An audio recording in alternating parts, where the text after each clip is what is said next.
Sevgisin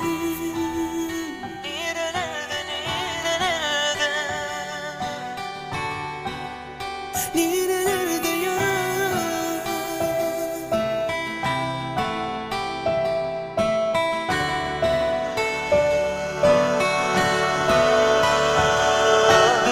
Nerelerde sen yar?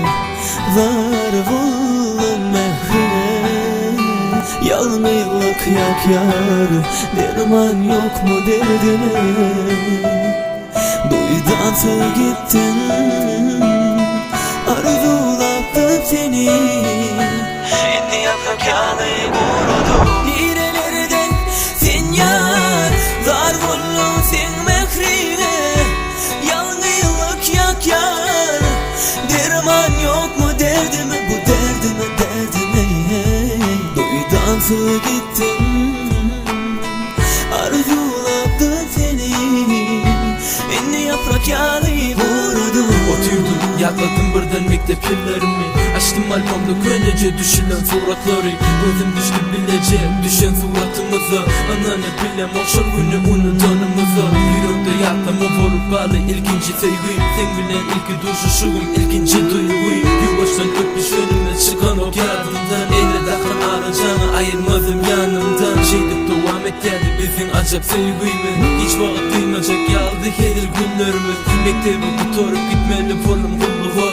Tavırlı vol can karışmana ağlına. Yavaştan geçip dur senin ayrı günlerin. Yaşamalı bu özürük ya iverin hakların. Vaktim geçen nokta seni küzep her günle. Sensiz ölüp arayan yarlı vol yerme günle. Nerelerde sen yar? Var buldum mehrine. Yalnızlık yak yar, derman yok mu derdime? Duydan söz gittin, arzulattım seni. Şimdi yaprak yanı kurudu. Nerelerde sen yar? Var buldum sen mehrine.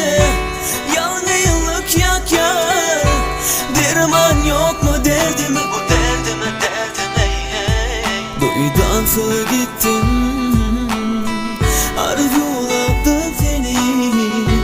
Şimdi yaprak yanı kurudu. Kaygımlı güz geçerdi yapraklarına meni dolap. Birden hatlım kesildi, ne soru var ne de cevap. Dolup gitti yazan cevapsız hatlarımın sani. 730 günüm geçti karanlık düşali. Yakınlarıma kavuştum dinip geldim kulluğum. Üyünüze algadım edim sana kuluğum. Görmeysem yürek geliyordu yerinden çıkara. Gurur verdiler senin durmuşa çıkanın. Bu zatları eşidip özümü yitirdim. Gurlavem bilmedim yitiren yali dilim. Fikirler kurşadı kalbimden bollu dilim. Durmuşam durdu bir karadı üstümden gülüp. Ne arzulattım seni yöne yetip bilmedim. Senin bilsen veren sözümde durup bilmedim. Açı bir yatlama bulup kalli bulurum bari. Sevgime koşurmadı bu yalan çıpani. Nerelerde sen ya?